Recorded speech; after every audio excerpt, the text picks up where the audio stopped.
Hi everyone, I'm GREYMOND. I'm an OCD recovery coach with over 9 years of experience helping people recover from OCD. On this channel, I do daily videos discussing different aspects of OCD recovery, different themes, how OCD goes, how the recovery goes.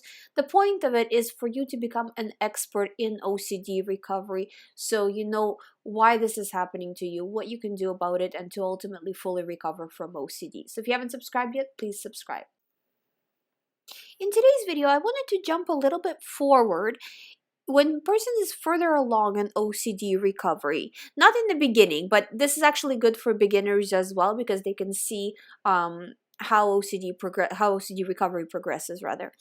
So when you start to do ERP and you start to slowly feel better, what's going to happen is at some point you're very likely to get a thought of, I should be worrying more. Why am I not worrying about these thoughts? Does that make me a bad person that I'm not worrying about this enough? Should I be worried about it more? In this way, you can get pulled back into OCD because you have to remember that your mind doesn't really understand what the thought is. And if you don't know what I'm talking about, please watch my videos on the process of OCD, the stages of OCD recovery, because I explain it more there.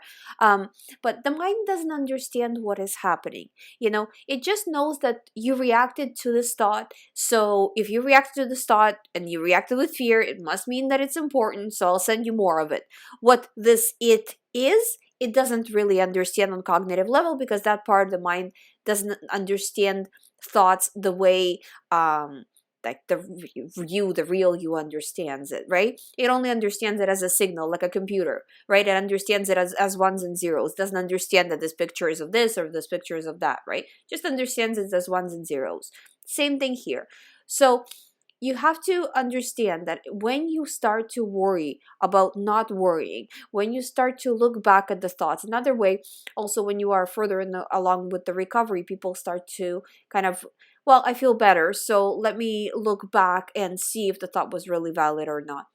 That's another way where, the situation can pull you back in, So this is all normal. The fact that you're losing interest in the thoughts, losing fear, the fear is going down, doesn't mean anything about you. It just means that you're healing, which is what you should be doing. So don't look back. And the other thing is don't check.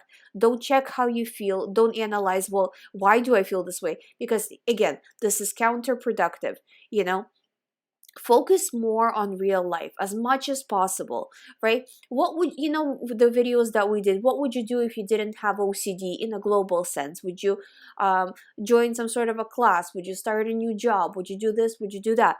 Start working on those things. Lay out a plan of how to get to, because a lot of these things, it's not a one-step process, right? But what would be the first step you take for that? And do that step. And then tomorrow, do another step and keep going like that. And then what I was talking about in the previous video of having a plan and moving along the plan throughout the day. So little things, right? But again, going along with that plan and giving this as little energy as possible. So as anxiety is going down, it's fine that it's going down. Don't check, don't analyze, just keep going forward. I hope you find these videos helpful. If you haven't subscribed yet, please subscribe. If you'd like to do the recovery program with me, all the information is on youhaveocd.com. You can sign up from there. Thank you so much for watching. I'll see you tomorrow.